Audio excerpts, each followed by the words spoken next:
അഭിമാനിയാണ്. അവിവാഹിതയായ ഞാൻ ഗർഭിണിയാണെന്ന് അറിഞ്ഞപ്പോൾ എല്ലാം മറന്ന് അച്ഛനെന്റെ രവിയേട്ടനെ വെടിവെച്ച് കൊന്നു. കുറച്ച് ദിവസങ്ങൾ കഴിഞ്ഞ് ചെറിയമ്മ എന്നെ ബാംഗ്ലൂർക്ക് കൊണ്ടുപോയി. അവിടെ വെച്ച് ഞാൻ പ്രസവിച്ചു. കുഞ്ഞിനെ ആരും അറിയാതെ ഒരു അനാഥാലയത്തിലാക്കി.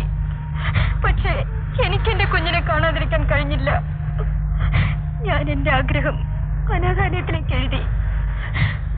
നല്ലവരായ അവർ എന്റെ വീട്ടിനടുത്തുള്ള കോൺവെന്റിൽ കുഞ്ഞിനെ കൊണ്ടുവന്ന് ഏൽപ്പിച്ചു. പക്ഷേ ഒരമ്മയുടെ സ്വാതന്ത്ര്യത്തോടെ അവളെ താലോലിക്കാൻ എനിക്ക് കഴിയുന്നില്ല. എന്റെ കുഞ്ഞ് അമ്മയെന്ന് വിളിക്കുന്നത് കേട്ട് അവളെ വാരിപ്പുണരാൻ എനിക്ക് ഭാഗ്യമില്ല.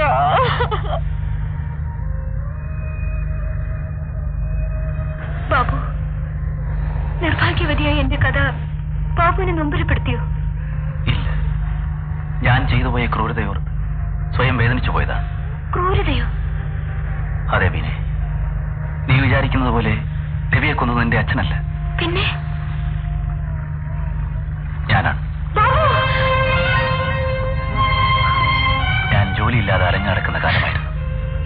പണത്തിനു വേണ്ടി അന്ന് ഞാൻ എന്തും ചെയ്യുമായിരുന്നു. കള്ളക്കടത്തുമായി ബന്ധപ്പെട്ട നിന്റെ ചെറിയമ്മയെ ഞാൻ പരിചയപ്പെട്ടു. ഒരു ദിവസം ഒരു കെട്ടിനോട്ടുമായി അവരെന്റെ അടുത്ത് വന്നു. ആ വിവാഹം നടന്നാൽ മേനോന്റെ എല്ലാ സ്വത്തിനും രവി അവകാശമായി തീരും. അത് പിന്നെ അങ്ങനെയല്ലേ വരൂ. അതുകൊണ്ട് രണ്ടിനെയും തട്ടിക്കളയാം. വേണ്ട, തൽക്കാലം രവി ഒതുക്കുക. ഓക്കെ. ഹോട്ടൽ വെസ്റ്റ് എൻഡിൽ 116 നമ്പർ മുറിയിലാണ് രവി താമസിക്കുന്നത്. ആർക്കും സംശയം തോന്നരുത്. ഇതാ. Yes, come in.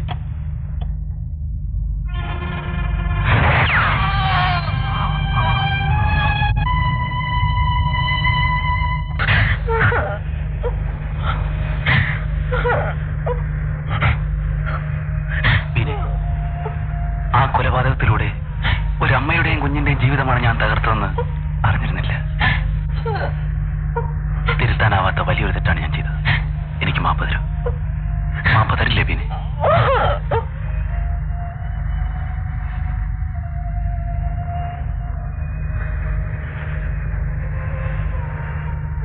ബീനെ, എന്തു പറഞ്ഞാൽ നിന്നെ ആശ്വസിപ്പിക്കേണ്ടെന്ന് എനിക്കറിയില്ല. എല്ലാം തുറന്നു പറഞ്ഞ സ്ഥിതിക്ക് ഞാനിനി ഒന്നും മറച്ചു വയ്ക്കുന്നില്ല. നിന്റെ കുഞ്ഞമ്മയുടെ നിർദ്ദേശപ്രകാരം നിന്നെ കൊല്ലാനാണ് ഞാൻ ഇങ്ങോട്ട് കൂട്ടിക്കൊണ്ടുവന്നത്. വളരെ സന്തോഷം. എന്റെ രവീട്ടിനെ കൊന്നതുപോലെ എന്നെയും കൊന്നുള്ളൂ. ഈ ദുഃഖത്തിൽ നിന്ന് മോചനം കിട്ടുമല്ലോ. ഇല്ല ബീനെ, ഇനി ഞാൻ ഒരിക്കലും ഒരു കൊലപാതകയാവില്ല.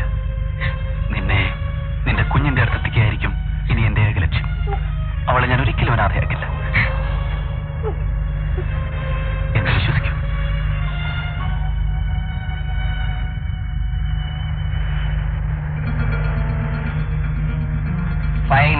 calling 33 501 calling 33 501 calling 33 over. നായിയുടെ കണ്ണുനീർ സംവിധാനയിൽ മാറ്റങ്ങൾ വരുത്തിയിരിക്കുന്നു. വലിയ ഇടയ്ക്ക് വിടാനും ഒരു സംഘടന ഉണ്ടാകാനുള്ള വഴിയുണ്ട്.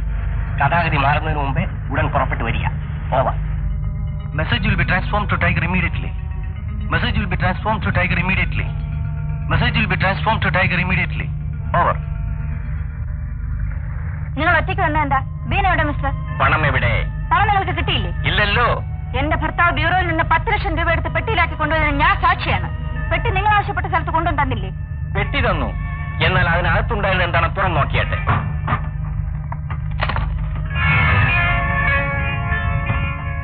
മിസ്റ്റർ, നിങ്ങൾ ബുദ്ധിമാനായിരിക്കും. പക്ഷെ ആ ബുദ്ധി എന്നോട് വേണ്ട. പണം മുഴുവൻ നിങ്ങൾ എടുത്തിട്ട് അഭ്യാസം കാണിക്കാനോ? മര്യാദയ്ക്ക് ഉടനെ ബീനെ ഇവിടെ കൊണ്ടുവരണം. വെരി സോറി മാഡം, നമ്മൾ തമ്മിൽ പറഞ്ഞതുപോലെ ചെയ്യാതെ നിങ്ങളുടെ മകളെ നിങ്ങൾക്ക് തിരിച്ചു കിട്ടാൻ പോകുന്നില്ല. മിസ്റ്റർ, ഇത് രജനിയാണ്. എന്നെ കബളിപ്പിച്ചാൽ നിങ്ങൾ ജയിലിലാകും. അതിന് ഞാൻ കുറ്റമൊന്നും ചെയ്തില്ലല്ലോ. ബീനെ ഒളിപ്പിച്ചു വെച്ചിരിക്കുന്ന കുറ്റമല്ലേ? എന്റെ ഭർത്താവിന് ഫോൺ ചെയ്ത് ഭീഷണിപ്പെടുത്തി പണം ആവശ്യപ്പെട്ടത് കുറ്റമല്ലേ? ഇതിനൊക്കെ എന്താ ഒരു തെളിവ്? തെളിവോ? കടൽ തീരത്തുള്ള കോട്ടേജ് നീയല്ലേ വാടകയ്ക്കെടുത്തത്? ആ ഒരൊറ്റ തെളിവ് മാത്രം മതി നിങ്ങളെ ജയിലിൽ അയക്കാൻ. ശ്രീമതി ബുദ്ധിരാക്ഷസി, നിങ്ങൾ ചതിക്കാൻ വിദഗ്ധയാണെന്ന് എനിക്ക് സംശയമുണ്ടായിരുന്നു. അതുകൊണ്ട് നിങ്ങൾ കോട്ടേജിൽ വെച്ച് സംസാരിച്ചതെല്ലാം ഞാൻ ടേപ്പ് ചെയ്തു. എന്റെ അലമാരയിൽ ഞാനത് ഭദ്രമായി പൂട്ടി വെച്ചിട്ടുണ്ട്. ഞാൻ വരട്ടെ. നമുക്ക് ഇനിയും കാണാം.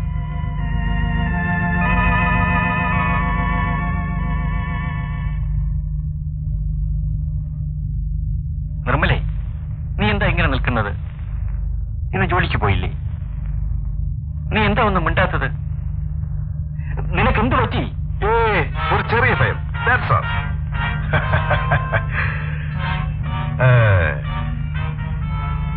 നിങ്ങൾ എന്ന് മനസ്സിലായില്ലേ?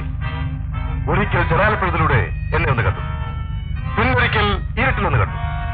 ഇപ്പോൾ വെളിച്ചത്തെ നല്ലവണ്ണം മനസ്സിലാകത്തക്ക വിധം കാണാനും പരിചയപ്പെടാനുമാണ് ഞാൻ വന്നത്. നിങ്ങൾക്ക് എന്ത് വേണം? നിങ്ങളുടെ കയ്യിൽ വളരെ പ്രധാനപ്പെട്ട ചില കാര്യങ്ങൾ റെക്കോർഡ് ചെയ്തൊരു ടേപ്പ് ഉണ്ടല്ലോ, അതെനിക്ക് വേണം. ഇല്ല, അത് ഞാൻ തരില്ല. നിങ്ങൾ തരും? No, never. ഇത് പൊട്ടിയാൽ ശബ്ദം കേൾക്കും, അയൽക്കാർ ഓടി വരും എന്നൊന്നും കരുതണ്ട. ഇത് സൗണ്ട്ലെസ് ആണ്. ദാ നോക്കൂ.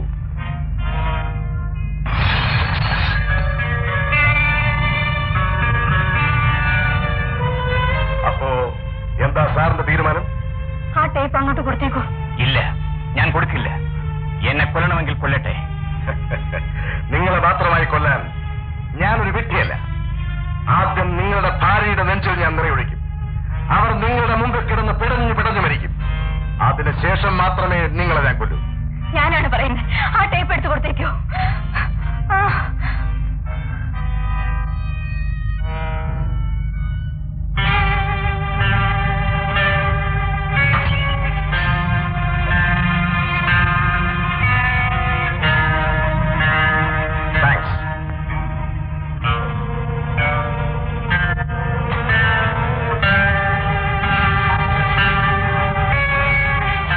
സാറേ, ഈ ടേപ്പ് ഒന്ന് പ്ലേ ചെയ്ത് കേൾക്കണമല്ലോ.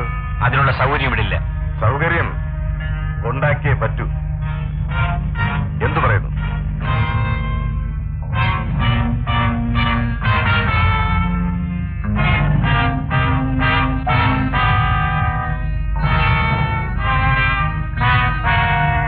ഒരു കൈ സ്വാധീനമില്ലാത്ത ആളല്ലേ, ബുദ്ധിമുട്ടുണ്ട്.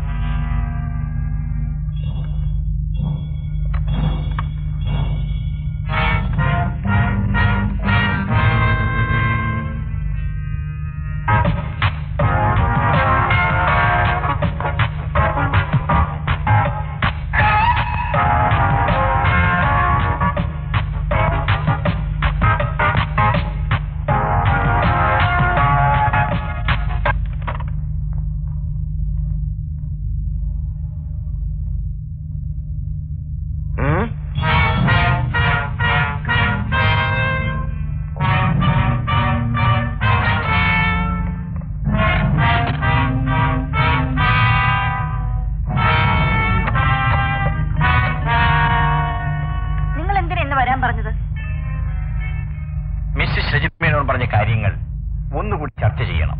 ഇനിയും ചർച്ച ചെയ്ത് സമയം കളയണോ? എനിക്ക് അല്പം ചില സംശയങ്ങളുണ്ട്. എന്ത് സംശയം? എന്താണ് ഞങ്ങൾ ചെയ്യേണ്ടതെന്ന് ഒന്നുകൂടി തെളിച്ചു പറയണം. ബീനയെ തട്ടിക്കൊണ്ടുപോയെന്നും 10 ലക്ഷം രൂപ തന്നാൽ മകളെ ജീവനോടെ തരാമെന്നും നിങ്ങൾ എന്റെ ഹസ്ബൻഡിന് ഫോൺ ചെയ്യണം. പക്ഷെ ആരെയും തട്ടിക്കൊണ്ടുപോകും.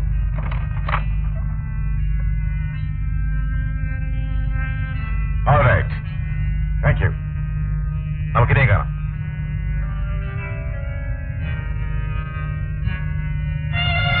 അപ്പോൾ ഇതായിരുന്നു നിങ്ങളുടെ പുതിയ ഉദ്യോഗം അല്ലേ?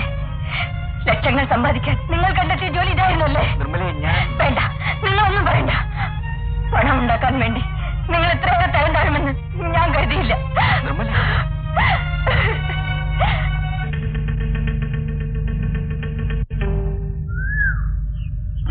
ഇന്നലെ വരെ ഞാൻ ഒറ്റയ്ക്കായിരുന്നു.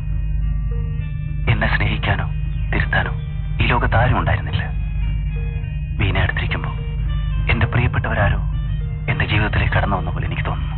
6-7 വർഷമായി ഞാൻ ഹൃദയം തുറന്നെന്ന് സംസാരിച്ചിട്ട് ബാബുവിനോട് സംസാരിച്ചിരിക്കുമ്പോൾ ഞാൻ എല്ലാ വേദനകളും മറന്നു പോകുന്നു. സത്യം പറഞ്ഞാൽ വീണയെ കണ്ട നാൾ മുതൽ എനിക്ക് എന്തോ ഒരു അടുപ്പം തോന്നിയിരുന്നു. അത് തെറ്റാണെന്ന് വീണയ്ക്ക് തോന്നുന്നുണ്ട്.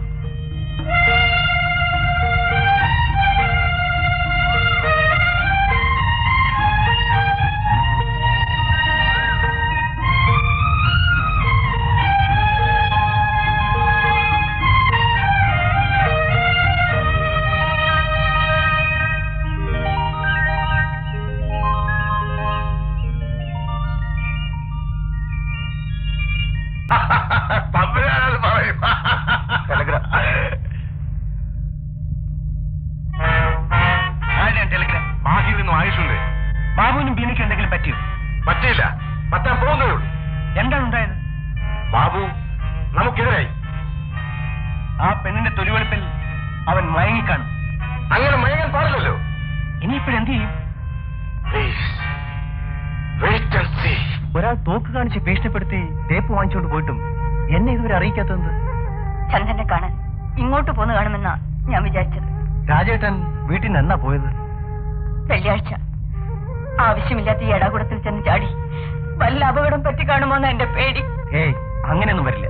ചന്ദ്രൻ പറഞ്ഞ ജോലി സ്വീകരിച്ചിരുന്നെങ്കിൽ സമാധാനമായിട്ട് വീട്ടിൽ കഴിയാമായിരുന്നു. ഇനി അത് പറഞ്ഞിട്ട് കാര്യമില്ലല്ലോ. ഏതായാലും വീട്ടിലേക്ക് പോയിക്കുള്ളൂ. ഞാനൊന്ന് അന്വേഷിച്ച് കണ്ടുപിടിച്ച് ആളെ ഇന്ന് തന്നെ കയ്യിൽ കൊണ്ട് ഏൽപ്പിച്ചേക്കാം. പോരെ? അത് മതി. എന്നാ പോയിക്കുള്ളൂ.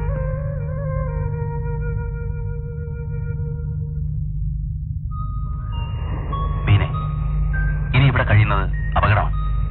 നിന്റെ ശവം കാണാൻ ഒരു പെൺപുലി തിടുക്കം കൂട്ടുന്നു. അതാരാ? ആയിഷു, പേടിക്കണ്ട. ഞാൻ ഇവിടെ ഉള്ളിടത്തോളം കാലം നിന്നെ ആർക്കും ഒന്നും ചെയ്യാൻ സാധ്യമല്ല. നീനൊരു കാര്യം ചെയ്യും, സാധനങ്ങളെല്ലാം എടുത്ത് കടൽ തീരത്തേക്ക് വന്നോളൂ. ഞാൻ ഒരു ബോട്ട് ഏർപ്പെടുത്തിട്ട് വരാം.